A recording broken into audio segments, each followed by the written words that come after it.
You're listening to the Frugal Crafter podcast. I'm Lindsay Weirich, and today I have Sheila Landry on the show. She is an artist and owner of TolePaintingDesigns.com. Sheila, welcome to the podcast. Hi, Lindsay. How are you? I am great. The sun is finally out. How is the weather up in you're not too far from me, across the bay No, there. no, it's supposed to be cloudy and rainy till Sunday, but we had sun this morning, so still kind of sunny and nice, so that's good. That's Yes, good. that's always a gift this time of year when we get some nice warm weather. It was So, cold though. Yeah, I'm sorry. yeah, It was it's like been 3 degrees or something Celsius. But mm, yeah, it's deceiving. I know you see the So beautiful warm sunshine and you go out and it's like, "Oh yes, this is yeah, right. it's still cold." Not yet. So I have you on the podcast today to talk about a hobby that I actually enjoyed back in high school, called toll painting. Could you explain to the viewers what toll painting is? Well, initially it was, I guess, European.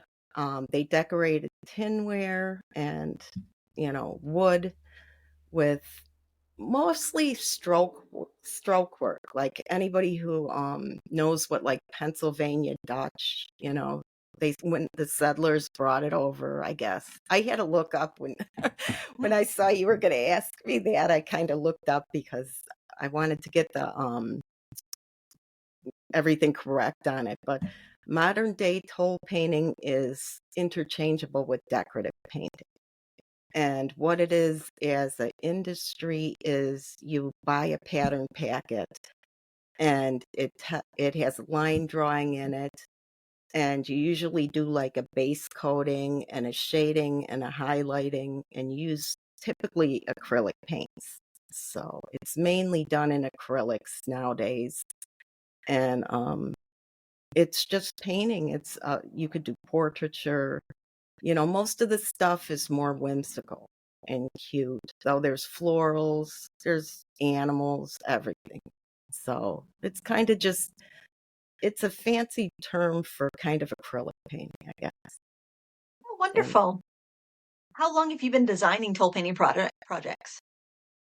since the 90s, since probably about well, I've been painting since I was 12, 10, 9. Mhm. Long time. I've always loved art and all different kinds of creating. And I used tube acrylics when I was younger, but I used to live in Chicago, and I went to one of the big shows from ACCI. I don't know if you remember that organization.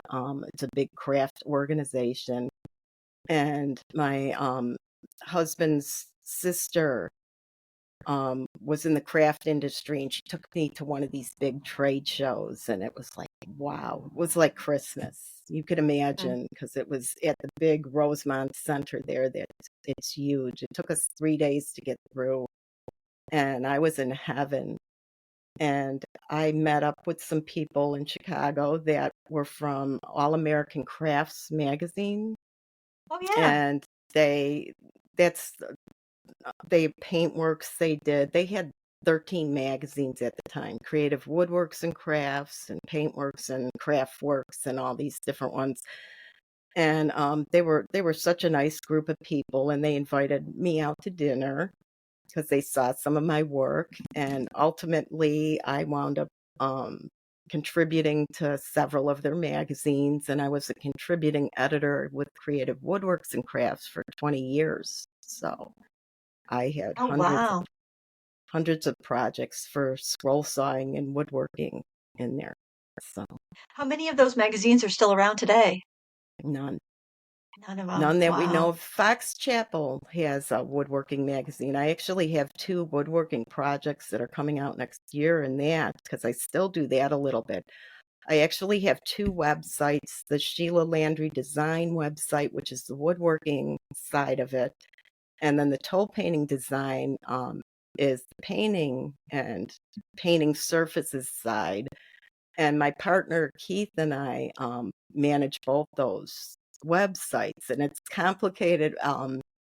We had the Sheila Landry Designs, of course, That was the first one because I thought with branding and all, my name would be with me forever. But then that was for the scroll saw pattern site. And a lot of the painters would come there and they would think that they could buy the wood pieces of what the scroll saw patterns were, which they're very complicated. Some of them take, weeks to cut. And they'd Oh, say, wow. okay, I'd want that piece, is it $4.50 for which would be the pattern price. And it'd be like, no, that's not for sale. So we split the sites into two entities. And I kind of do the Tole Painting design site. And Keith now does the Sheila Landry design, as silly as it seems. That's his baby now because he does the woodworking patterns. Mhm. So do most toll painters buy the wood already cut out, or do they buy the pattern and cut out the wood and then buy the the Most painting of them design? now, I think a lot of the small stores are gone. The suppliers are dwindling. People are getting lasers. It's really evolving as a craft area. And I'm probably one of the last ones kicking that still cuts wood to sell it by hand. Mhm. And a lot of people think I have a laser, and I don't. I go up, and my shop is upstairs. One of the bedrooms upstairs we turned into a shop. It's a wood floor. We ripped up all the carpet and we put those little squishy mats. The whole Mhm. room is that. And the key to having a clean shop is that you don't have a lot of shelves and junk there. Like you could go up there now anytime and it's clean. And Wow. I vacuum it every time. People are like, why would you want all that dust in your house? But um it's not that messy really because it depends what you're cutting. And on the scroll saw, you can only cut certain thicknesses of wood. And mostly I do thinner wood under a half inch or so. And for the most part, 1/8 inch or less 1/4 inch wood. And I just vacuum every time I have a cutting session. And it's actually really clean and easy to do. So, I don't know. I have my whole routine where I can design the projects. I can cut the pieces. I cut other designers' pieces with their permission. I always try to get permission if the designers are still around. Can I cut this piece for you? Although people buy books and of course they cut their own, so it's they're allowed to do it, but when I'm selling it to them, I like to Mhm. have permission if I can. As a courtesy, I try to contact designers and I'll cut custom pieces for people, and that kind of keeps me busy, Mhm. and it's as people are getting into laser cutting more though, um I think the industry is changing a lot, because there's a lot of my fellow designers that have bought lasers for their own designs Mhm. and they're selling their own pieces. And it's my business on that side has slowed down a bit, but it's not a bad thing because it gives me more time to design. Mhm. It's because there's only one of me. Like I can't cut, pack, sand, ship, and design and learn. Mhm. That's my life. It's busy with all that. So it's like a balancing act to get 'em, everything to work how it should. Oh, yeah. Anytime you're dealing with individual orders, I think it takes much more time than you think, especially if you're cutting things out and then packaging it and shipping it. And that's just for one sale versus when you're designing a pattern that can be uploaded into your website and then be downloaded multiple times. After you've done that work once, then you can kind of reap the rewards into the future. Can people Well, use the patterns that you make? Can they cut them on their lasers? Is that a format that you offer? Or I don't know how the yes. lasers work. They're SVG files, and Okay. my partner Keith, we both do graphics. We use Adobe products like Illustrator. For me to create a pattern, I draw it in Illustrator. I take the photos, do that in Photoshop. Um, I write in Word and integrate them in InDesign. and then we produce them in Acrobat. So it takes 5 programs for us to produce a pattern, but our patterns they're all vectors Mm. anyway. So vector is what lasers and that's the language that's read by lasers. So And the die cutters that the crafters use, the paper cutters, or use right, I SVG can do files as well. any of my patterns I can do on my silhouette. Mhm. It's very easy. You just convert it to an SVG, or there's certain, silhouette I think has its own extension too, but they're all vector files. So once you learn that basic vector language, like with Keith, he does a lot of the word signs, the word art on the Sheila Landry design site. And we get so many customers thinking that he just takes a font and throws it on a sheet of paper and says, this is the pattern. And it's like, no, because like a letter E, lowercase e, the center would fall out. You Mhm. have to have the parts to hang on when you're cutting it. And on a good scroll saw pattern, you don't notice those hang-on spots. They're not Mhm. obvious like when you have a basic stencil that you used to buy at Staples, to do a poster board, you'd see those little blocks holding the letters on. So that's Mhm. part of the artwork that we do. And it takes a lot. I mean, we have to purchase our fonts, of course, because you can't just see a font and take it and trace Mhm. it and call it your own. So you have to do all the legal things first, and then you have to bring them into the program, and a lot of times you have to hand trace over them. You put a layer on them and hand trace them and make them work and shape them like you're reshaping the fonts. So they're no longer fonts; they're graphics. You Mhm. convert it.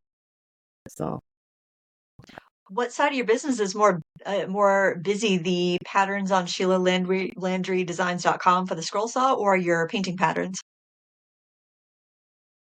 it's hard to say. Keith gets his. I'm going to say I still have like 500 patterns on the Sheila Landry, like you say, and that's helped me on my slow times on the Tole Painting design site. Like I have patterns from 25 years ago that are still selling, so it's really nice when they sell because you don't have to do anything. The customer just downloads them, and it's really sustained us like through our lean times, where Keith keeps designing new patterns and it gets busy there. He puts out more newsletters than me. He's very meticulous with stuff like that. Every 10 days, a newsletter goes out. Me, it's like they're lucky to get one every 2 months with me. But it's hard because I get busy with stuff. Like I have a North Star Village, I call it. It's a little series of patterns, of painting patterns of Christmas Village storefronts. And whenever I put out a new one, I only put a couple a year because they're so complicated. They're like high-end patterns, and they're probably about 30 or 40 pages, the patterns. Wow. It's all my patterns are. And I don't know if that's good or bad. I've from writing with the magazine for so many years, my editor Robert used to tell us, you need to write as if this is their first time doing a pattern. So that's kind of how I got into the business side of things and writing patterns. And all my patterns, I try to speak to my audience. I like to offer more information there because they can skip over it if they know what they're doing. But if it's not there and they need it, then they're lost and you lose somebody. And I'm a firm believer that without bringing in new people into the industry, it's going to die out.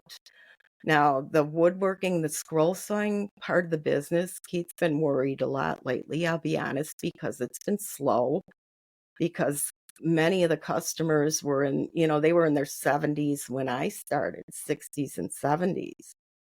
And, a lot of them are passing away and, they're getting too old to do it. And kids nowadays, They don't want to sit and scroll saw, they have lasers, they have computers, they do, they design on GIMP. All they have to do is program their lasers and they have the cutouts. So they don't want to sit there and do the hobby, so to speak. Mhm. So that's having a hard time. And, you hear the same about the toll painting side that because, again, it's the demographic is older and people are, where they can't do it anymore. And I think that you hear a lot of times from the painting side of my life that, oh, painting is dying, and I don't know. I don't buy into that because art will never die. You have your doomsayers that say crafts and arts aren't going to die, but we all seem to have this urge to create and make stuff. People like making stuff. They've been doing it, and this will sound goofy, but they've been doing it since cavemen. And I don't think in my lifetime that people are not going to want to do art again. I think, though, that you have to be resilient and you have to be open to change and you have to be open to learning new things and you have to bring in young people and make it interesting so that people will want to do stuff, and then you'll have a viable, time of art. Yeah, I agree. And I think that with certain hobbies, there does seem to be almost like a trend cycle. And I think you mentioned getting started in the 90s or designing patterns since the 90s. I took a toll painting class and it was very popular in my town. It was just a small town when I was 14 and I think my mother wanted to take it, but she was nervous to sign up, so she signed me up for it. And then she was seeing the projects I was bringing home and then she would like buy an extra kit and like start painting it. And then she started taking the classes. And which is definitely more of her demographic at the time. I was the only teenager in the class. But the one thing that I really appreciated about toll painting was that it was very, very heavily focused on technique and like learning how, like, I use a side loading technique so much in watercolor, and I hardly ever see a watercolorist use side loading, but that was a toll painting No. technique. And just like how to hold your brush right, how to take care of your brushes, all those like really, it's got really strong fundamentals. And then you also end up with a finished piece that is a good product that you get this, you see the pattern. That's what you're going to make. When you're done the class, you've made that pretty darn close. Obviously people have different skill levels, but it can, like you said, you start with the base coat, then you do a highlight, then you do a shading, and that's something that breaks it down and it's not as esoterical as like making art with a capital A is. So hopefully, I'm trying to think if there's anything out right now that's kind of the same as toll painting but just being called something different. Can you think of anything like that? Well, I think, like you say, with following the formula, you know, of toll painting. It's good in ways because it does spell that out for people. Here's how you do this, this, this. You base coat, you shade, you highlight. But I also think that might be one of the negative parts of it because what I'm seeing is there are some people that get so um focused on following those instructions to the letter that they feel that they can't deviate at all from it. And they have to, I'm trying to think of the word. It restricts their creativity in a way if they allow it to, if they don't have the confidence to try to do. Like, it's funny, for all the times I taught, I've had students that hang on your every word. You probably have this with your teaching. They hang on every word and they wait for you to do your step. And then you have the other one on the corner of the room that's 10 steps ahead and went off in the weeds. But it's great. Yeah. It's nice to see. And I encourage that in people. I've had people ask, can I do your pattern? But can I change this to red from blue? And it's like, well, yeah, the point is I want it as a springboard. And that's why a lot of my videos that I do, I haven't done a lot, but I'm doing more. This has been a goal for 2024 is I'm going to be starting to do more videos. And part of this is I want to be more comfortable with the camera because I think I know what I'm doing. I feel confident in it. You may or may not like the outcome, but I mean, I feel confident in the techniques. And as I paint, even when I'm painting and designing by myself, I always think, how could I teach this? And that's probably because of my magazine background, that I was always doing patterns for the magazine. So I always had to think of it in a different mindset. And I want to do a lot of technique. A lot of my videos are just technique videos because there's so many out there where they take you from the beginning of the project to the end of the project in an hour and a half, 2-hour class video. And I kind of feel that that part of YouTube or whatever is got plenty for people to do. And I would rather do shorter videos where I could focus on a certain technique, like say dry brushing or float shading or something like that. And that's what I try to do with a lot of my videos. We're going to just do the background and show you how I can get this cool background, and then you can put anything on it. And it kind of gives them tools so they can go in their own direction. Because if you don't build up those basic skills, people don't have the courage to do further. A lot of people don't, I should Mhm. say, Yeah, yeah, it definitely is worth investing in the basics so that when you do go to try that full painting that you know what to do when the teacher says do this, or you know how to get the effect that you're looking for. And yeah, there's a lot more full tutorials than there is like a glossary of terms and basic techniques. Every pattern I have a sheet with terms and techniques, and it gives a pair. I was just thinking in this new line of patterns that I'm doing of revising it because I want to put more on. It fills the whole sheet, and I keep making the font smaller as I add more onto it. And I'm thinking, well, it might have to go to 2 sheets, and I try to include it in every single pattern I do because of you might get somebody that says, okay, what's float shading, what's dry Mhm, brushing, what's the difference between dry brushing and stippling?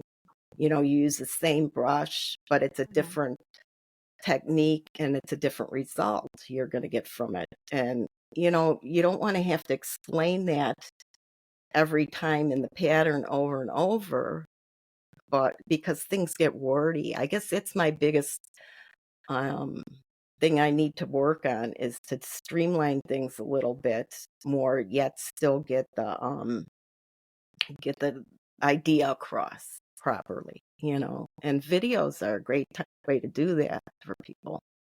Yeah, I think a video companion with your patterns would be great, especially if it had like a clickable link in there that would jump you to the video in the exact place in the video. Like if you had Sheila's basic techniques and it's like an hour long, but it's like each technique back to back to back, and somebody could hit, the link like on YouTube where there's chapters. Somebody could hit the link and get right to dry brushing, right to side loading, right to double loading, or whatever the techniques you want to show, so that even if they're a seasoned painter but they've forgotten because it's been a while, they can bounce right in there, see that technique, and be on their way, because there aren't, at least not in my area, there aren't Tole painting classes like there used to be. No. When I was growing up, there were at least 3 women in my town that was teaching Tole painting lessons, and they'd be on different nights of the week, and you'd have some women that would go to all 3 classes. You'd have some people that would Hmm. just go to learn from one teacher. There'd be some drama where nobody was going to go to that teacher anymore, just like small town drama and stuff. But they all had full classes, and um, they all taught a little bit differently, but they all had the basic skills and the basic steps. But I think it was the reason it was so popular was that it was a night out for these women that Well, just like, yeah, I need to get out, I need to do something for me. And the closest thing I think we have right now to that are sip and paints, which are less right. technique um focused, because it's like you kind of you drop in, and then you do your best for an hour and a half, and then people might not pick up a brush again. And it's such a variety of levels. And I think that's probably the closest thing that I can think of right now to the old Toll painting classes that I used to go to. Well, there's so many Zoom classes right now. There's a lot. And that's why I was kind of afraid to get into the Zoom thing, into the subscription thing, because, well, for one, a lot of the Zoom ones, they're hosted by a host, I guess. And the designers themselves don't make a lot of money on them because, and it does, unfortunately, it does come down to money when it's your living. I've had friends that were designers that were doing Zoom and they can't do them anymore because, they do all the work. Half of it goes to the hosting company. Then there's the supplies, the time, all this. And, by the time they're done, it's really hard because the market is so flooded with Zoom classes that the quantity, of students aren't there. What do you mean they're hosted? The artists aren't doing their own Zoom channels and arranging their own No, students? no, not everybody's like, like you're on Teachable.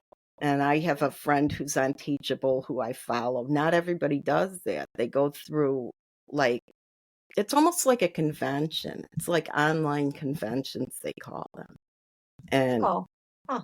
they'll put out a catalog and have so many classes. And, there's, I don't remember the name of, I'm not naming people, but I mean, I don't know what they call the host or other than the host that has the company name. Okay, this company, say Sheila Tole Painting Designs, is hosting a Zoom convention, and I would be the coordinator. I guess that's the word, the coordinator. And I would say, okay, this is a designer I like. This is a designer. Why don't you submit your designs? And then I'll pick 10 to do this convention. And I take half the money and give them half. And it's hard because not everybody can wear all the hats. Like I said, it takes a lot of time.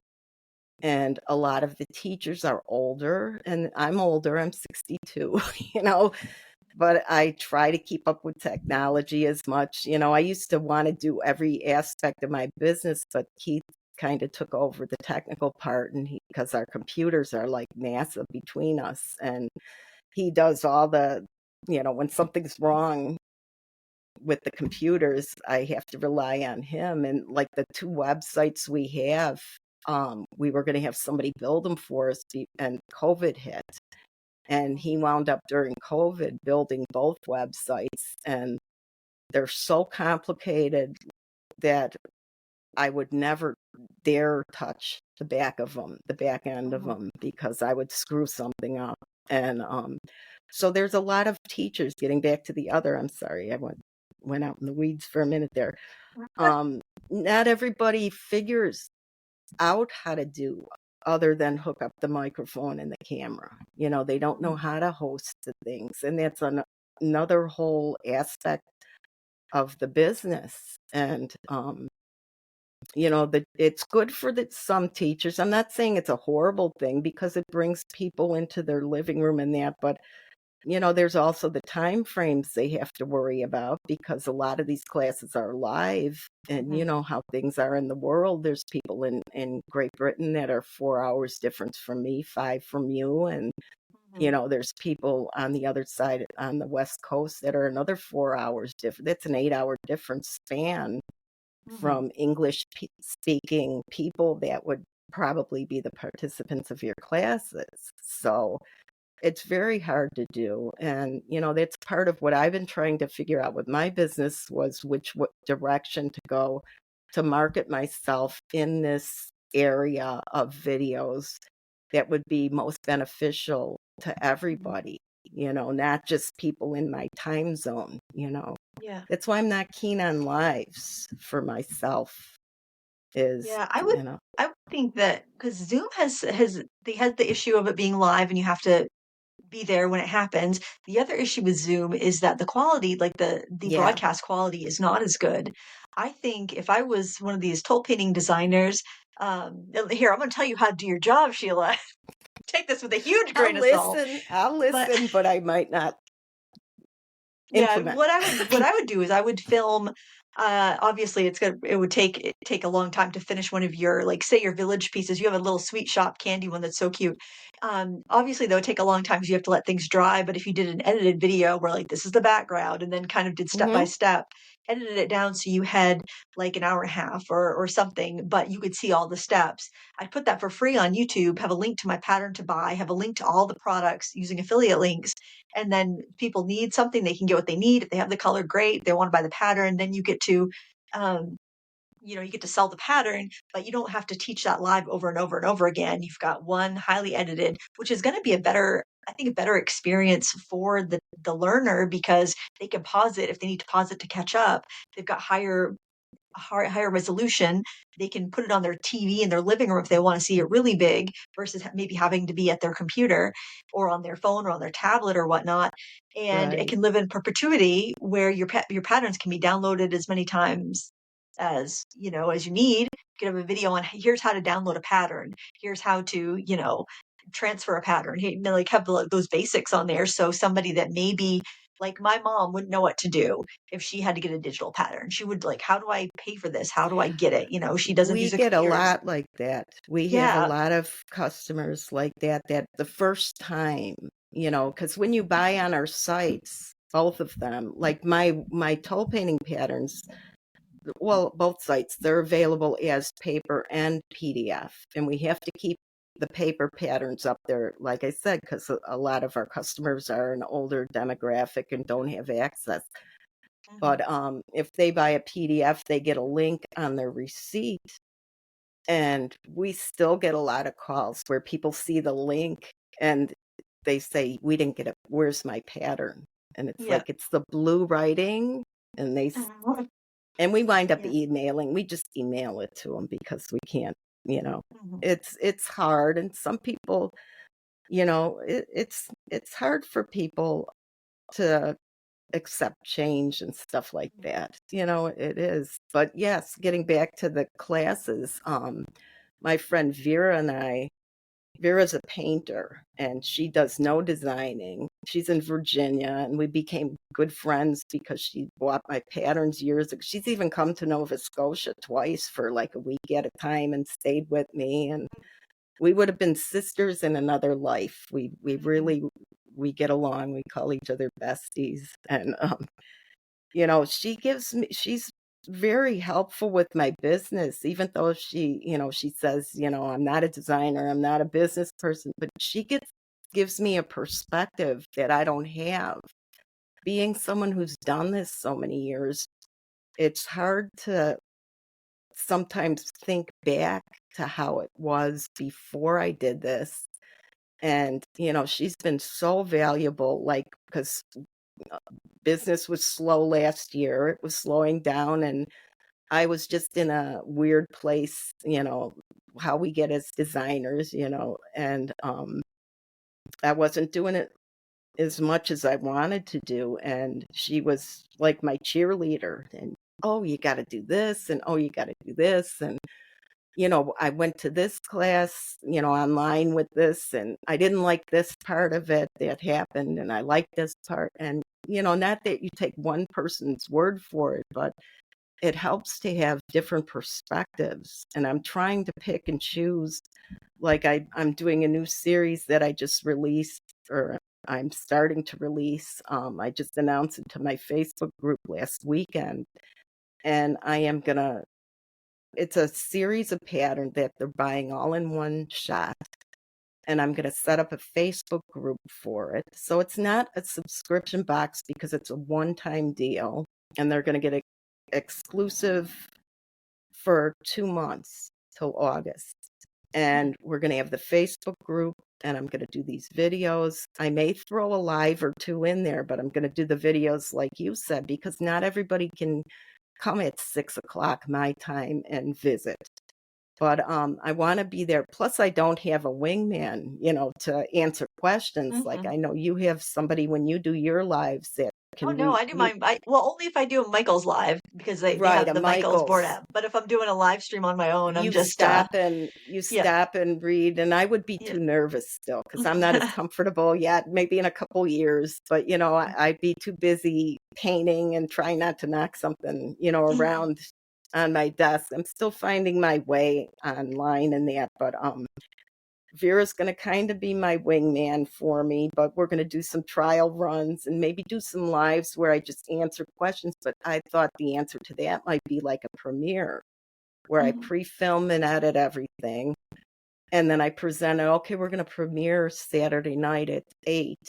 And then they can ask questions and I could watch the premiere with them and answer and feel like I'm engaging with people on a personal level, because really that's what I like about the video stuff. Like that's how I got to know you was, oh, she's right across the bay. I remember watching one of your videos and you had mentioned you came up to Canada. It was years ago. You Yep. crossed over for something, and I thought, wow, I could almost throw a rock and see Lindsay. And Yeah, well, we went up to go see the Magnetic Hill up in Moncton. We went to King's Landing and St. Frederickston. Fredericton, Fredericton. Fredericton, yeah.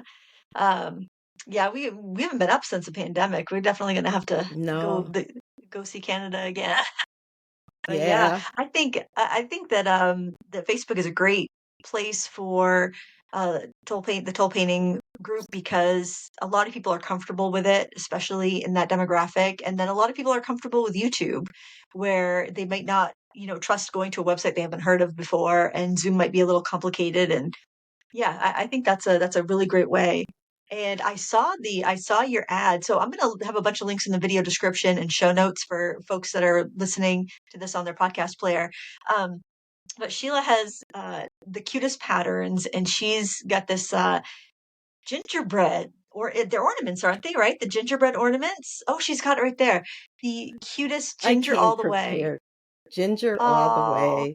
And it's going to be a set of oh, those. 16, Uh, 15 ornaments and patterns, and they're going to get the wood. They're going to get the ribbons, the charms, and surprises. We're going to do surprises. And we're oh, going to nice. have some challenges. That's why I want to set up the group, because I want something to engage. This is the first attempt, like I said, that I'm doing. There's going to be, as I said, 16 patterns, and they're not going to be on my site or that until August 1st. Mhm. So, and they're discounted quite a bit, and everything buying separately is going to cost a bit more than the box. I'm doing the box for one price shipped because shipping has killed the Yeah. business, and it's going up again. Oh You, no. I mean, my shipping costs were amazingly high, and it's a sin because if people buy from me an ornament this Mhm. size, I charge $3 for the ornament, and it costs $5.95 to ship it. And Oh man. I feel guilty. I always throw extra stuff in my orders. My customers can tell you, because I just feel so guilty. And it's like, okay, I'll cut some extra. I always have extra stuff cut but it's like, to me, it's criminal. Mhm. I'm an artist first and a businesswoman second, Mhm. unfortunately, like most of us. Yeah. I always said if I won the lottery, I'd probably be doing the same thing except for free, because I just love what I do. And, Mhm. because of that, I have to watch that I, can make a living. I call Keith Mhm. my bean counter, my partner, Mhm. because he's not in it for the love of art, and he will keep me in line with things, Yeah. and make sure that I'm not going to sink my ship here. But yeah, it's hard. It's hard to find the formula. And I didn't want to.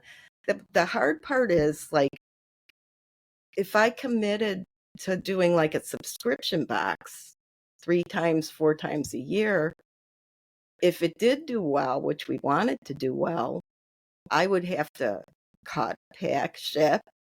Mhm. And when am I going to have time to design the next one? Yeah. My biggest fear is I don't want to be a disappointment to people. Mhm. So it's very hard, even like Patreon. I talked about doing Patreon maybe and giving content out, but Mhm. it's like then you have to come up with content every week. I would have to make my people happy. Mhm. And then if I got busy and if the business boomed and I was stuck cutting, I mean, Lindsay, you wouldn't believe when I'm busy, I'll cut thousands of pieces. My Mhm. output is Keith always says you could cut faster than any laser and more accurate. And I really try. And, my customers, they pay a little bit more for me because it is hand done, but everything's sanded smooth. As a painter, I know, and especially with a lot of them being elderly, they don't want to sand the pieces. They Mhm. get the crap from China that has all the voids in it and the paint doesn't Mhm. want to sit on it nice, or the edges are crappy, or you get subpar cutting the shapes don't fit the pattern like they're supposed to. Mhm. And I'm just not like that. I mean, it's funny, but my clients know that they're going to get quality from me, Yeah. and I'm not the cheapest on the block, but I don't want to be. Mhm. People go to the dollar store and stuff like, and that's like with this too. Like, I'm giving the box pattern. This is going to be an extra pattern. I'm not giving this box, but Mhm. it can go on anything. I'm going Mhm. to show them how to decoupage. This is decoupage for the lid. Mhm. I'm going to show them how to paint. I painted so they can Yeah. match this to any shape. They could do the little candy cane. They can put that around a sign. They can put it on a round box. They can put it on Mhm. anything. And that's what I've been doing as the shipping's going up.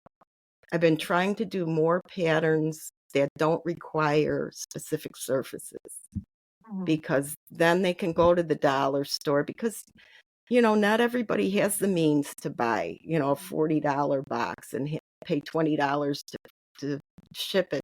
If this was actually the box that I used for this was $1.50 paper mache box from the dollar store.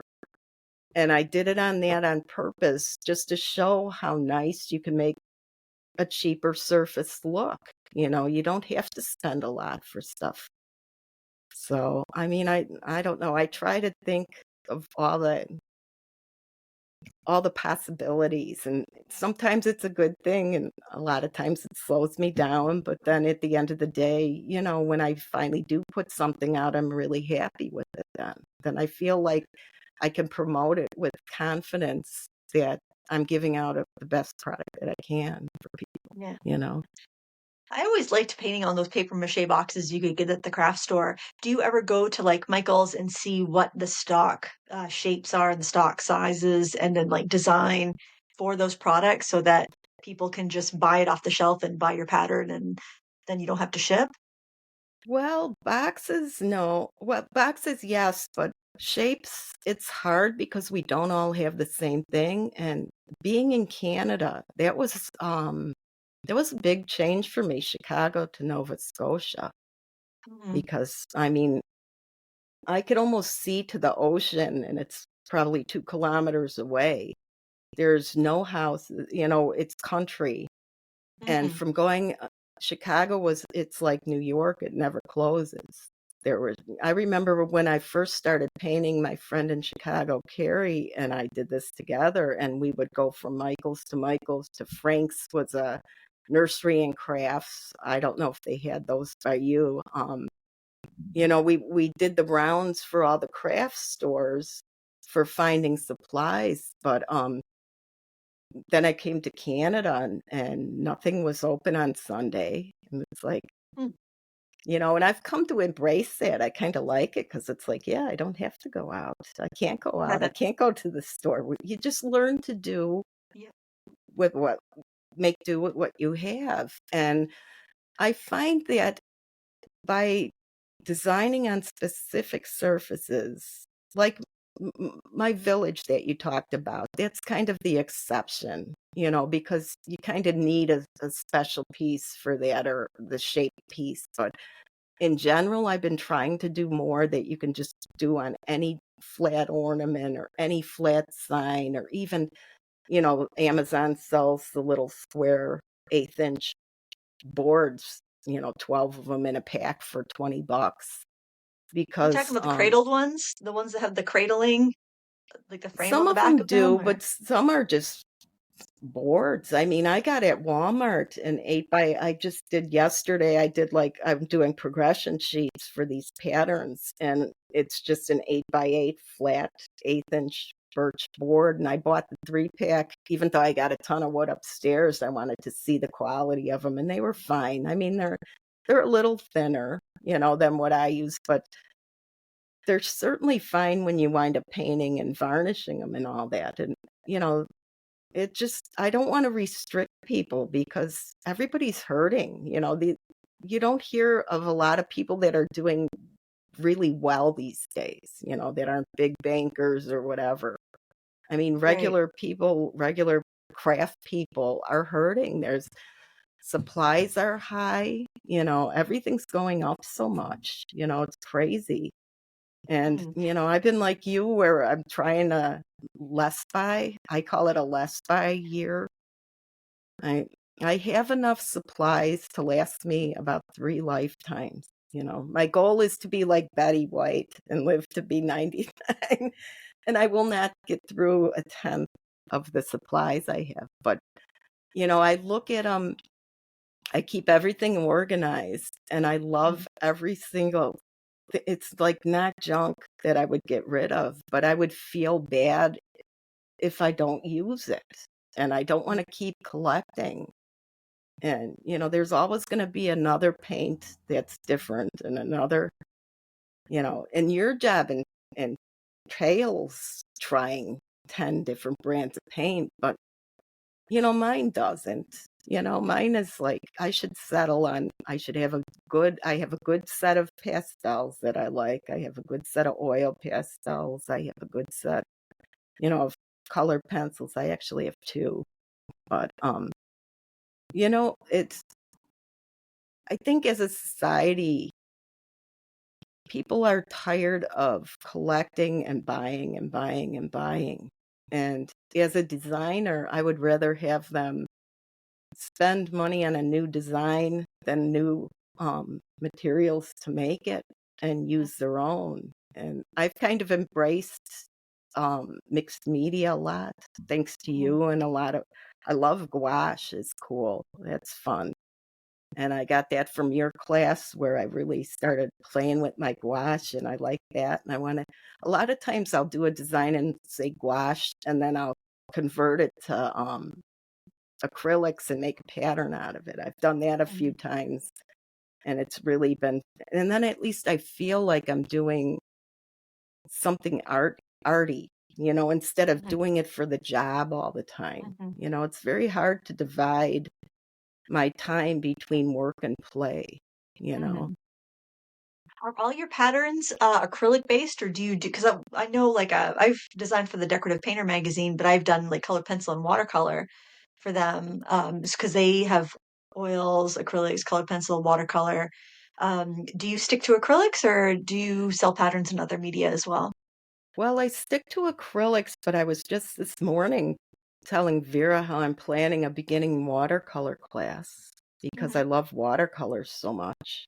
And Yeah. there's a lot of painters in my group. I have a group on Facebook, um, like a private group, and I call it Let's Paint and Create with Sheila Landry, because I wanted to do everything. Because I also do embroidery and stuff. It's like any type of creating, not just painting. And there's been a lot that have expressed the desire to do watercolors. And I think a lot of people are very afraid of watercolors. I know I was afraid of them, because they're not like acrylic Mhm. in the control factor. It's like managing, learning how to control them is an issue. And I'm thinking of doing a class or a box or whatever, like this, a series of small paintings, maybe 4 by 4, and teaching the basics. And I thought I'd include some like good Arches paper in there and, decent paints. I've been looking at the mini palettes and maybe give them a palette so they can try with some good supplies. Because when I started watercoloring, I picked up dollar store paper. Oh, yeah. And yeah, I know. And I spent time and I did a raven and it was looking so good. And as I started trying to layer over it, it started pilling. Yeah. And the paper looked a little gray. And the more I tried to lift, the more the paper pilled. And I still have it. I kept it because I wanted to remind myself not to get crappy paper anymore. And I know that not everybody can afford the best supplies, but I think it's a detriment when people buy subpar supplies and are trying something new. They do that with the scroll saw side too. What's a good Hmm. cheap scroll saw? And it's like, Yeah. what do you tell people? Right. If either something like that, you have to either it's okay to try, I guess, if you had something to try on, but when you're buying a tool like something big like that, it's very Mhm. hard. They want it for like under $200 and it's Mhm. like everything's made in the same factory and they're all crap and they're going to be frustrating and they're going to aggravate people like the Mhm. watercolor paper did with me. And I'm surprised that I even went ahead and continued on my watercolor journey, but it was like I was so frustrated. I wanted to just throw everything out. And I thought, what a waste of money this was.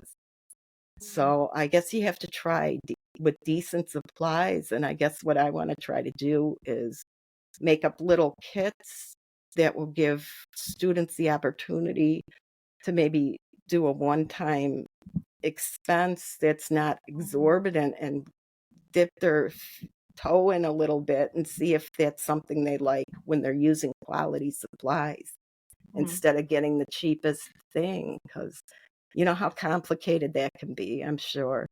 Yeah.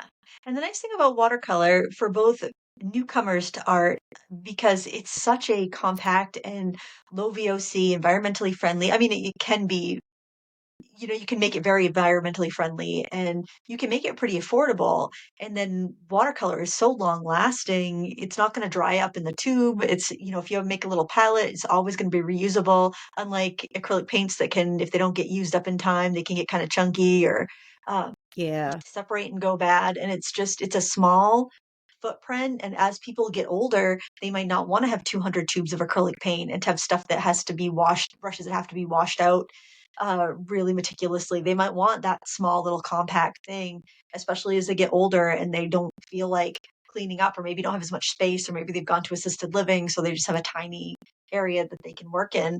But then also people like I'm thinking of my daughters who love being crafty and artsy, and a lot of the stuff they do here because they've got the whole studio to pick from. But if they're in their dorm room, like having a sketchbook and a little set of paints or some paint pens or something is pretty much what they can handle. And if they're moving from apartment to apartment like most young people are, then I do agree with you. I think we need to get the young people down that into the arts and into the crafts, because even if they're never going to do it for their profession, just to like be able to relax and embroider something or do a watercolor or make a card and not feel like they have to have a massive spare room that's just for their hobby, which I feel like has kind of, I don't know, I think there's been like a tipping point where, and I don't want to talk because I have this big room here where I create, but I think it's gotten to the point where people used to be able to fit everything they owned in a little tote, like a little painting tote or Mm-hmm. a little scrapbook tote or a bag, and they would get so much done because they would go to like a class, or they would go get together with friends, or they would drag it to the kitchen table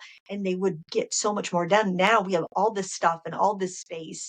We have everything we could want, all the inspiration we could want on our computer, and we spend all of our time just trying to decide what to do or being overwhelmed with all of our stuff. And I think anything that can simplify it and bring more people in of varying means is going to be good, because you need to get people in. Everyone's going to start somewhere, and if everyone uh, passes on with the knowledge and doesn't share it with the younger generation, then the art form's going to die out.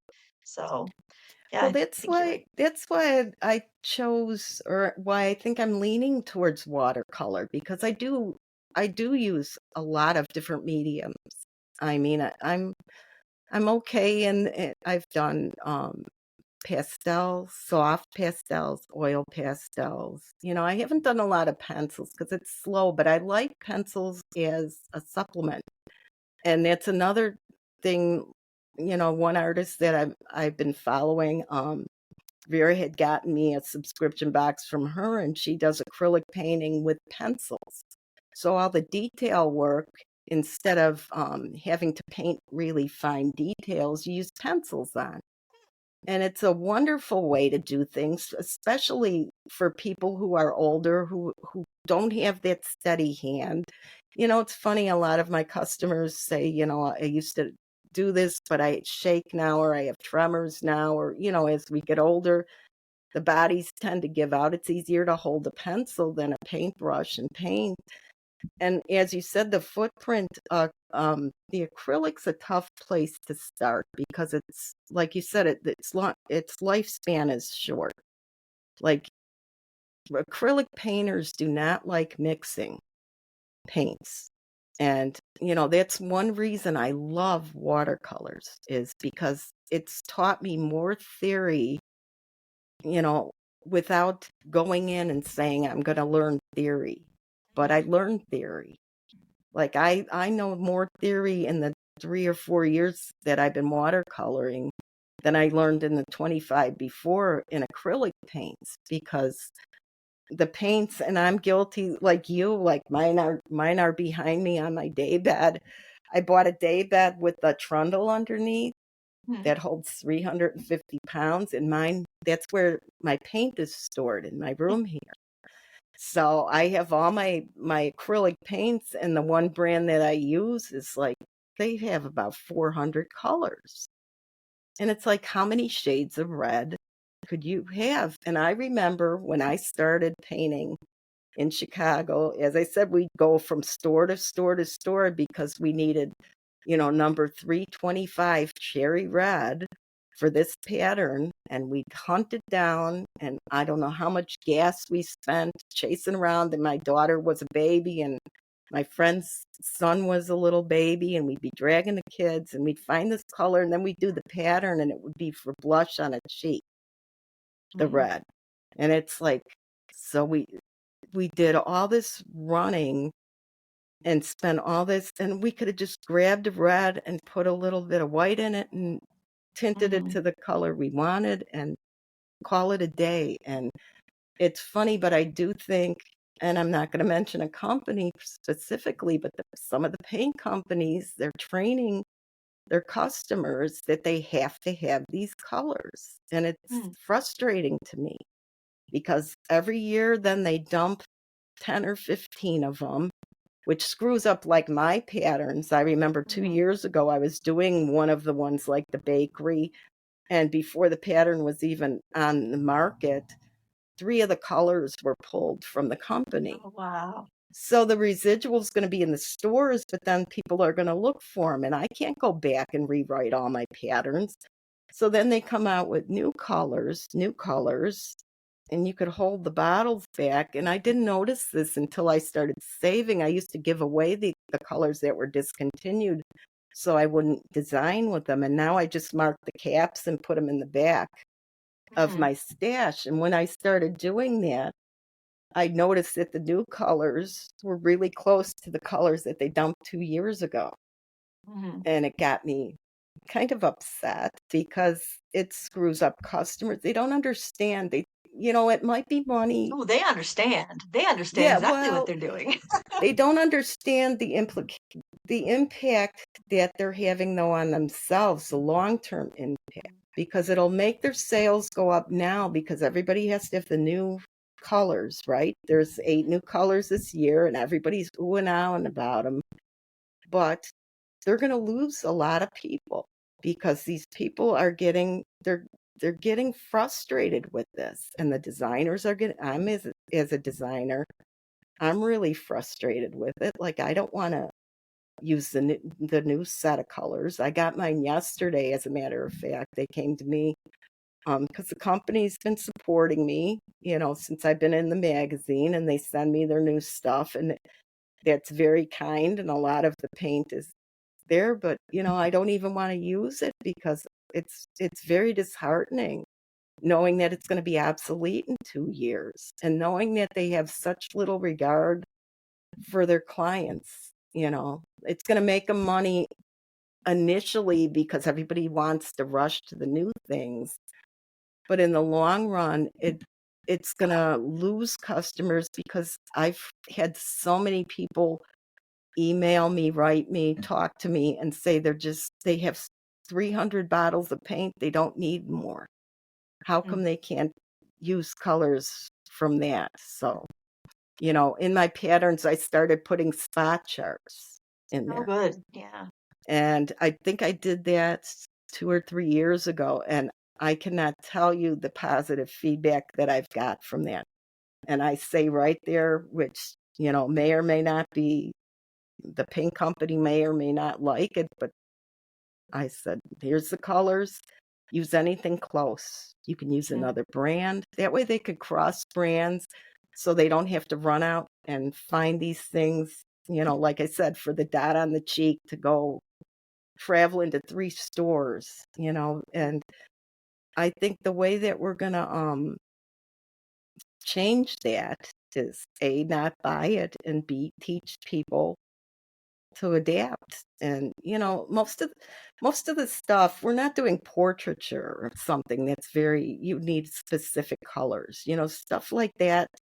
You have to be pretty specific, I guess, with what you use, or else it's not going to come out. I mean, I would say 98% of Tole painting, decorative painting, is whimsical things, flowers. Who's to say what shade of blue the flower is, really? It depends what time of day and how the sun is hitting it, and it's unfortunate to see customers struggling so much that they have to match this perfect color because that's what's been ingrained in them, from the paint companies. And I don't know. I guess that's my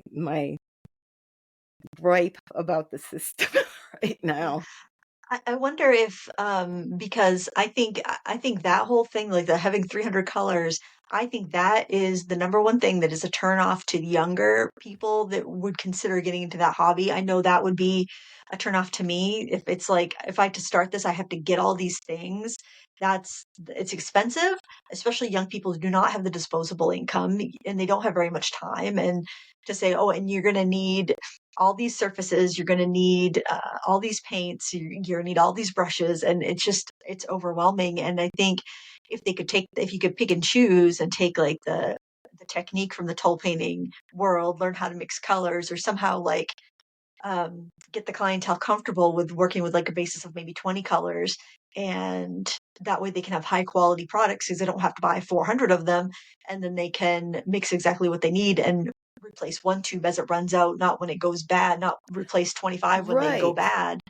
Well, It could be a good way to branch them there's an over. alternative company that I've been using, and I just started with them with this subscription box that I had gotten for Christmas, and they use this other brand of acrylic paint, but it doesn't. You need a sealer over it, which I haven't used it enough to really teach it. You know how, like, you say you don't like to do your reviews till you really use a product. So I have to have a little more time after I get a break when I finish this box project. I'm going to really take some time with it. And that's one of my courses. They sell a kit of 14 colors for like $35. They're small tubes, but acrylics go a long way too. They're about an ounce and a half, 2 ounces. So they're a little smaller than the 2-ounce bottles, but they're in tubes. And the 14 colors include black and white. So it's the color wheel plus black and white. And I want to take that kit. It's like $35. So that's all they would have to invest. And I was discussing this with Vera. I want to do a whole series, a whole class on using only those colors. And we're going to tint them and we're going to shade them and we're going to get those people to mix, Yeah. and I want to do that. And they're good with a wet palette. a lot of acrylics. They'll last a while. I think that's the fear too that people have is with acrylic paint is if you mix a color, how are you going to mix the same color again? Oh, You know, yeah. how are you going to get that same exact ratio? And you're kind of probably not gonna, but is it going to matter? 9 times out of 10, 99 times out of 100, it is not. Nobody would know the difference. If I painted, one side of the jacket with this and then came back a week later and remixed, you wouldn't notice. Mhm. So, I mean, it's retraining customers, and in that process, we are going to pick up new people that aren't going to have to buy 400 bottles of paint. They're going to say, okay, I could buy this kit and I could mix any color with it. That's where the teaching is so important. Mhm. You can't spoon feed people. Well, you can, but I mean, I think people will do a lot better if you teach them how to improvise, Mhm. because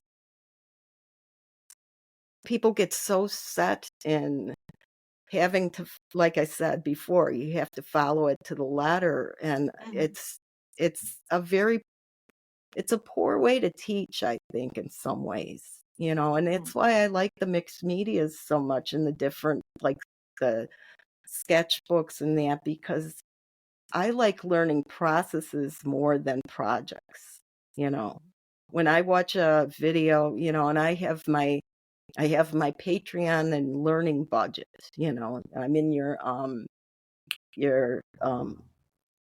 critique club. I've been in there for a couple of years, and I'll go back and look at projects, and no offense, but I'll go through the videos and I'll get to halfway through or 10 minutes through, and then I go off on my own way. It's like, Yep. okay, but doesn't mean I don't learn from it, because Mhm. I'll have stuff on in the background, my classes, and I'll listen, and it's like, oh yeah, that's nice. And it all sinks in. Mhm. We all learn, but I mean, I think the best teachers are those that teach you to think on your own and to be your own creative. They Mhm. give you the tools and then they let you have fun with them, Mhm. without rules or, Yeah. I don't know if that makes sense or, Oh, yeah, I think so. If you can, it's like it's giving somebody a fish versus teaching them to fish. yeah. You want to give them the tools so they can go on and build after you're out of there, after you're no longer their teacher. You want them to be able to go on and apply what they've learned to their own independent projects. Do you want to say what that acrylic set you were talking about is? Because I'm sure somebody's going to ask. It's Joe Sonia's paint, Yeah. joesonia.com. And they're very reputable. Do you know since 1985, they have 80 acrylic colors. Oh, And really? 80, but the set is it's a starter set. It's on their page. And since 1985, they have only discontinued 4 colors. Oh, wow. It's like Now, Joe that Sonia's sold is me. a Yeah, they're a matte acrylic gouache. They were probably They're the a first matte. acrylic gouache to come out. Their paint's very nice. I've used it They before. have beautiful paint. Well, I like high quality. And Joe Sonia herself, I have not taken classes with her, but I have her books in that. And she has such a reputation for quality. And I mean, I reached out to them in January when I was considering, because that's the paint that this kit came with, and I used it, and it's like, wow, this is really high quality, nice paint. And I thought, maybe I should switch to them. And I went on their site and I saw this kit. And I mean, I've bought all the products. They don't give me the products or that. I bought them myself, and I've been playing with them. And I thought it was a fabulous idea. And I thought, look, why don't I just get this kit and see what we can do with that and limit myself? Because I find when I have too much, I'm like everybody else. I want the full set. I don't know, just to have it. Mhm. The If collector, they it's the have, collector in us. as I look at your pencils behind, or your Markers, beautiful yeah. colors. Keith says I'm addicted to color, and I am guilty of that. I do Yeah. like having the colors, but I said to him, not too long ago, because I started buying into Roman Schmal watercolors. I like honey-based watercolors. I like M. Graham. I started off with Mission Gold, and they're all beautiful and they're nice. And I got the pure pigment set from Mission Gold, and I thought that was one of the best things because it helped me mix better because I could understand. It helped my understanding of pigment numbers. And you know, I said to him, I really don't need more than, these 8 colors, and I can make any color. When I paint for myself on the weekends, I'll go on Pixabay or something and grab a picture, and I just paint to make it match, the color. And I don't pull out, my whole sets of, you know, 40 colors. I pull out, a palette of 10 or 12, and it's like, let's see if I can make this look the same. And you can do it. If you have, the right 5 or 6, you can do it. And, it's a matter of how lazy you want to be. Like, I know DX Purple is one that's not in a lot of the basics. And I know Steve, I bought his set of M. Grahams. Yeah. He has a curated set that he did with M. Graham of 10 tubes, and they're beautiful. And I watched all his mixing videos, and The Mind of Watercolor, for those of you who don't know Steve I'm referring to. He's been on the show before too, on the podcast too. Yeah, I watched it. I watched before coming on. It's like he's been one of my favorites for years. I love him. And yeah, it's like stuff like that. Like he's helped a lot with showing how few paints you need to make so many beautiful colors. It's really lovely. And I guess it's why I like the watercolors, because it's so instant too. Like watching those colors mix and knowing that I can put the palette away and bring them out in a week, when I have time again, and continue my journey without having to start over. It's kind of nice. Yeah, and because watercolors can be kind of expensive for the small tubes, but getting those pure colors, they have so much versatility and they go so far that you get those right colors, and it can be an affordable hobby. And once you get set up, it's very affordable because you can spend a lot of money, but you don't have to. They'll last you a long time, and you really get your Well, money's worth. I tried those. I think I asked you about them. Primas. They're a cheaper Oh, watercolor. the Prima marketing. Yep. Yep.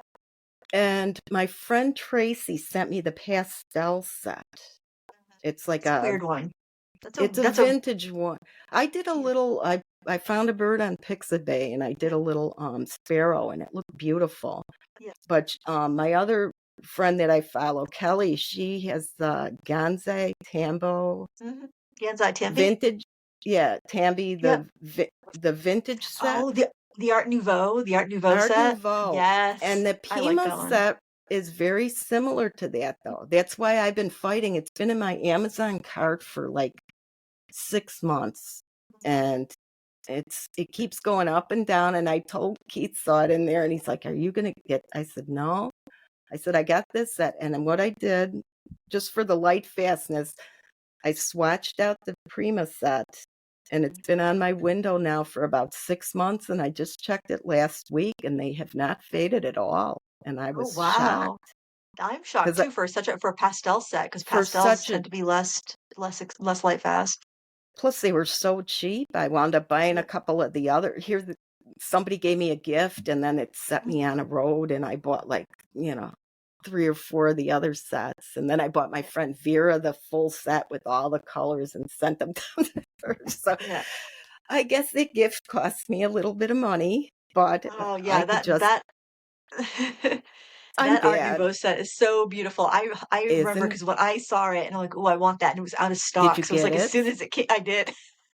I Is did, it and I've done a nice? few like kind of storybook, kind of like vintage storybook illustrations with it, and it's lovely. The colors are rich; they're very muted. Um, I like it, but yeah, it's not one that I use that often. I probably should get it out more often, but it's. I'm glad to have it. It's like when it's in the collection, and I I just can't even know. justify Well, it. I'm ashamed of I check myself. it Not every really. day.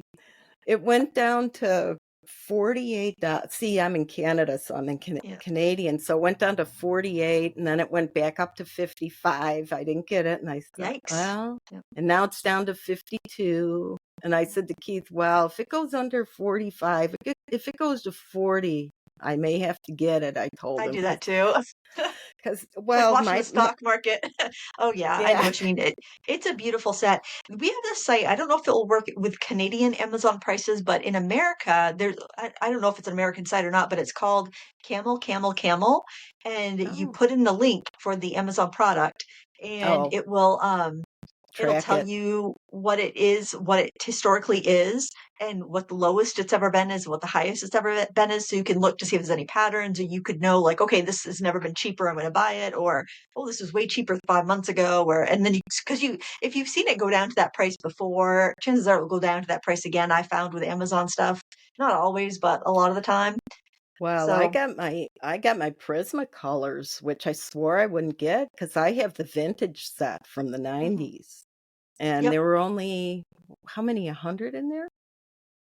Let's see. I know I got a 120. set of I got a The set black of box. 144 in the 90s, but they weren't all colored pencils. Like there was like a 12 set of um of just graphite pencils. So maybe it was like 120 or It was 130 or like something. 120, and it's one of the few things I brought from Chicago here. And then Yeah. I'm glad I did because they went down their rocky path. But then I saw the set of 150 was only 114 Canadian dollars, which was Nice. like, that's converted probably to about 80, $85. Yeah.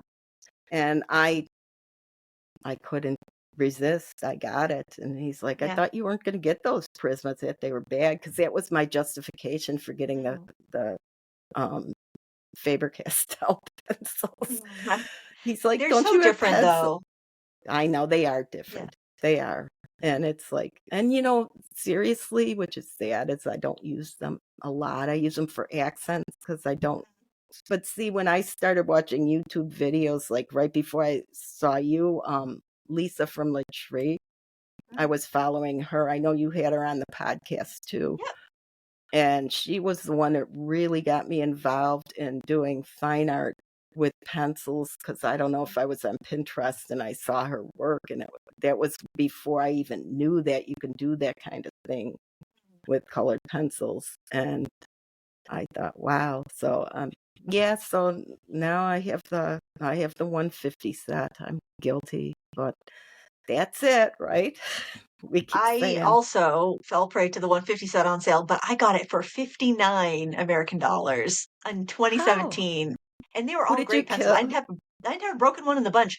I had bought the set like because people were always had been saying that Prismas are junk because they Mm-hmm. had that really bad few years there when they Run. moved the things to Mexico. And I'm like, well, you know what? I'm buying a small set and I'm going to compare it to my old barrel Prismacolors. And because I had some barrels and I had some Sanford and from the Sanford ones are from the 90s, the barrel ones are from the 80s. And I compared them. A couple of the colors I had to change a little bit, but I didn't have breakage issues, no more than what they always have had. And so I was like, you know what? I think that they've gone through their little hiccup and it's probably safe to buy them again. And so then I saw the 150 set for $59. I'm like, I'm getting that. And I don't regret it because I took all my other ones, which they were getting down to nubs. Those are upstairs on my fun art desk. And I opened up the 150 set and have them down here next to my where I sit. And I'm always grabbing them for accents Yeah. and stuff. And I mean, I love the build quality of Derwent. I think Derwent's pencils are so much better made and they're not really that expensive comparatively. Just Prismacolors have gotten they've reduced their standards and they've gotten their price down. It's just hard to touch their prices a lot of the times in the United States, not in other countries. But I heard that some stores up in Canada are no longer selling open stock Prismacolors. But Well, luckily see, they still are here in America I anyway. could get them from Amazon US because I do have, since I'm a dual citizen, I still have an account that's hooked to my Canadian. I have two bank accounts and, Hmm. so I can just buy Oh them yeah. there without having to pay exchange. And if Yeah. worse comes to worse, my friend Vera will mail stuff to me. Her husband's a Yeah. stamp collector. How is that like? And that's an older hobby. So when his people pass away, unfortunately, the collections of stamps go, Mhm. they'll give them away, and a lot of them are not really collectible but usable. Yep. And the boxes I get from Vera, they're just Uh-huh. wall-to-wall stamps. Oh, neat. It's so she'll mail anything to me that I don't take advantage of it. I only do it, Yeah. certain times, but a lot of times too, her husband likes with the collectible stamps. He likes to have them stamped, and then they're worth more once they're Mhm. canceled. Yep. So I'll have to I have 2 boxes there that I have to mail back to Yeah. her. I cut them down and flatten them so he can Oh, funny. do surgery on them and keep them, but that helps me get my US Mhm. supplies.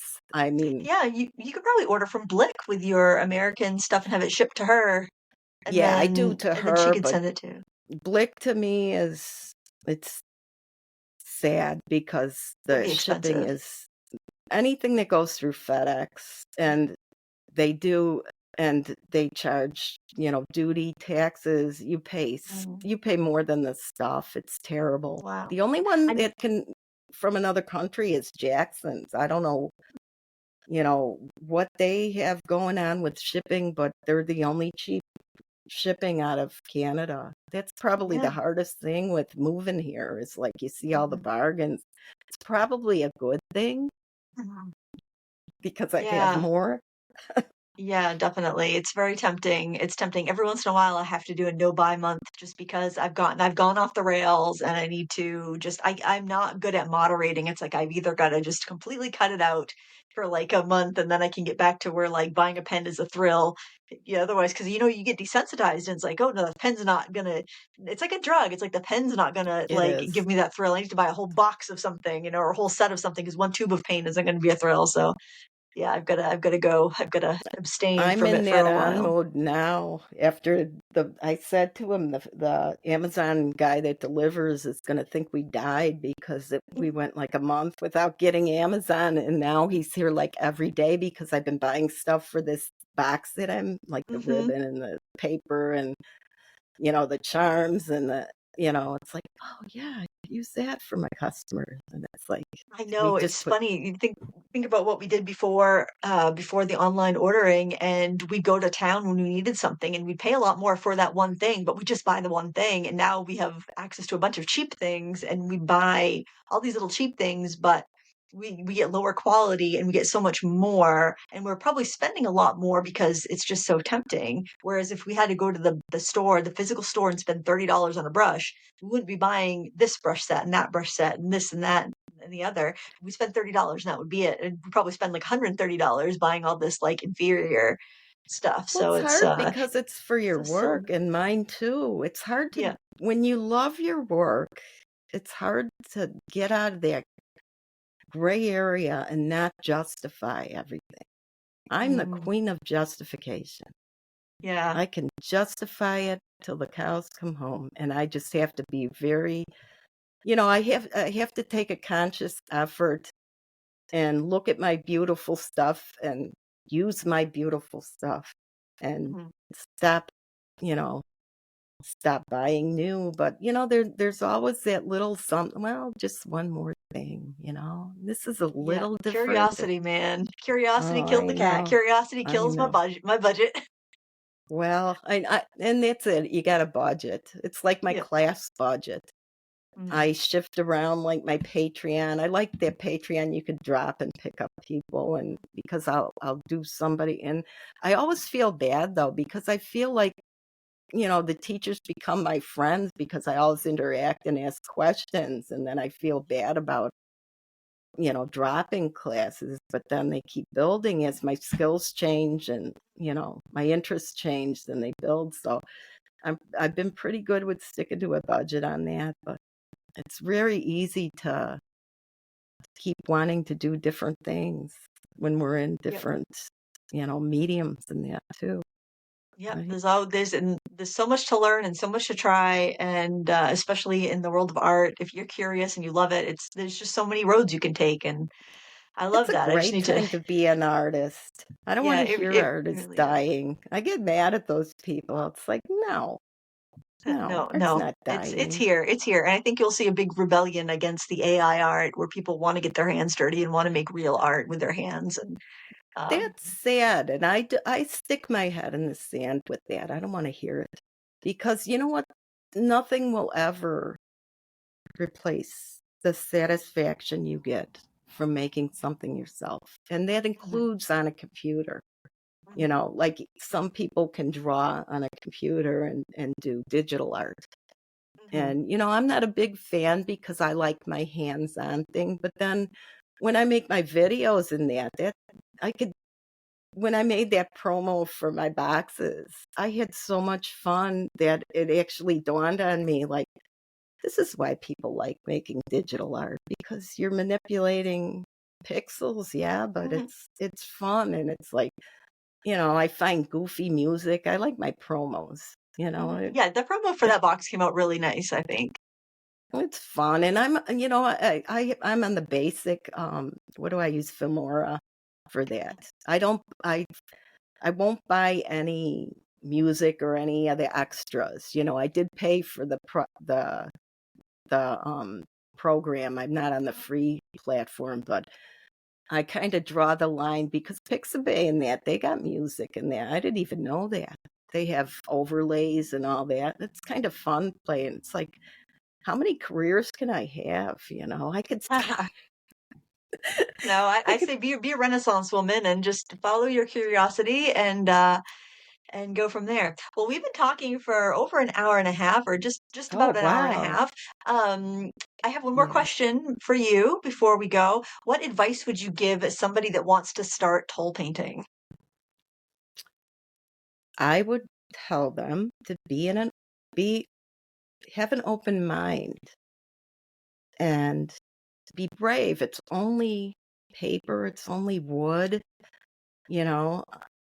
Find as many different teachers that excite you as you can. You're not going to get everything from one teacher.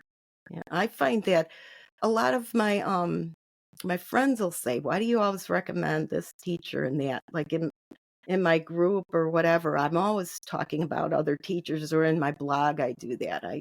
I always Mhm, link to people who have enriched my journey.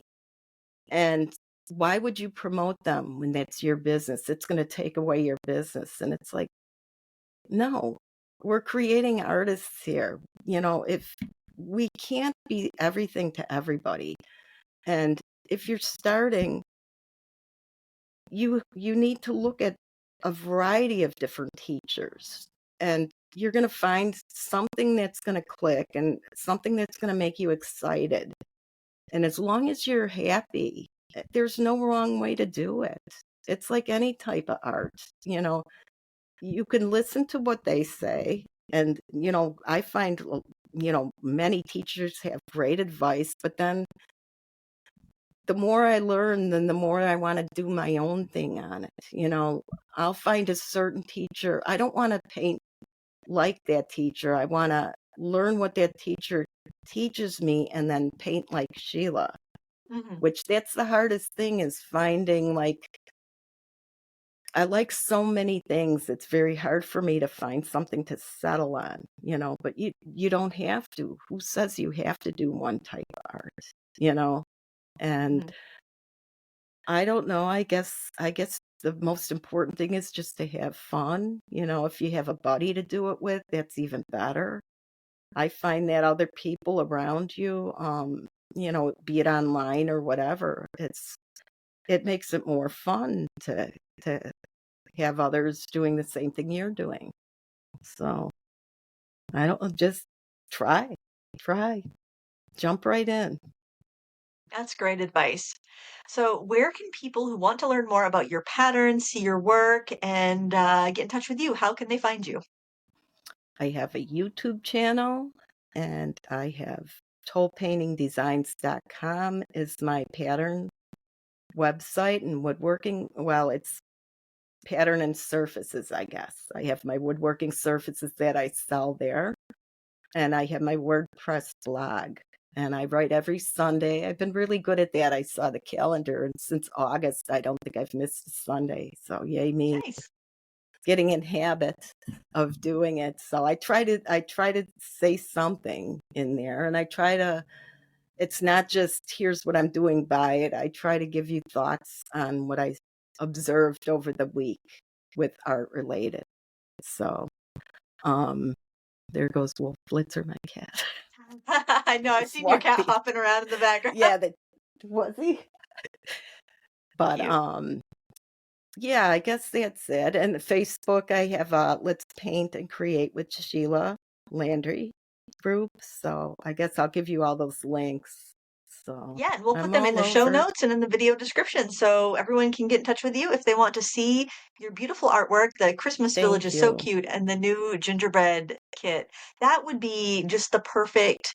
You want to get together with your friends and do a paint party, or just like a kind of get together, sit around the kitchen table, share supplies, and everybody paint a Yeah, couple well, ornaments. How fun you would that talk be? limited palettes. I think I only used 12 paints in that. I tried to limit it. Nice. I tried to do simpler. See, that's hard for me because I've done realism. Like if you go on my YouTube channel, you'll see Hmm. a tiger I did Houghton, and that was done in acrylics, and it was 40 some hours of work. And it's Mm, like, it's funny with working with the magazine for 20 years, you always want to give your best when you're published, right? And they got me when I was just, very young and starting out. So we're always trying for our best. And the way I look at it is it's like a pyramid, but as you get better, you're appealing to less and less people. And I find that like what I do, like the Houghton things and like the realistic animals that I do, the pastels and that, it's intimidating to people. mhm. And it's hard to design backwards. It's hard for me to design simpler because I feel like I'm not doing my best sometimes. But the simpler stuff is the bottom of the pyramid, and that's going to appeal to more people. People don't want to have to spend 40 hours on a project. Yeah. And these are fun. They're cute. I think I'm excited about them. They kind of got me out of my because I think I got something that was just what I needed at the time. I think they're going to be fun and simple but cute. So Yes, I hope absolutely. I hope Well, people like them. So far, they're doing okay, and I'm going to limit the number of boxes because I got so many supplies, and then I'll have to put a waiting list or something if I get to that good point. I mhm. will do that. But so thank you Yeah, so so if you much want for them, go check having them me. out, go grab them now. Yeah, Well, thank you so much for spending some of your afternoon with us. I want to thank everyone who listened and joined us for this thank fun you. conversation. Again, check out the show notes if you're listening on your favorite podcast app, or the video description if you're watching on YouTube. If you want to see Sheila's adorable cat, Wolf Blitzer, in the background of the video, you'll have to watch us on YouTube, and you'll also get a sneak peek at some of her artwork that she held up in the video. But there will be links to everywhere you can find Sheila, and you can check that out if you want to learn more. Thank you so much for watching. Until next time, happy crafting. Bye.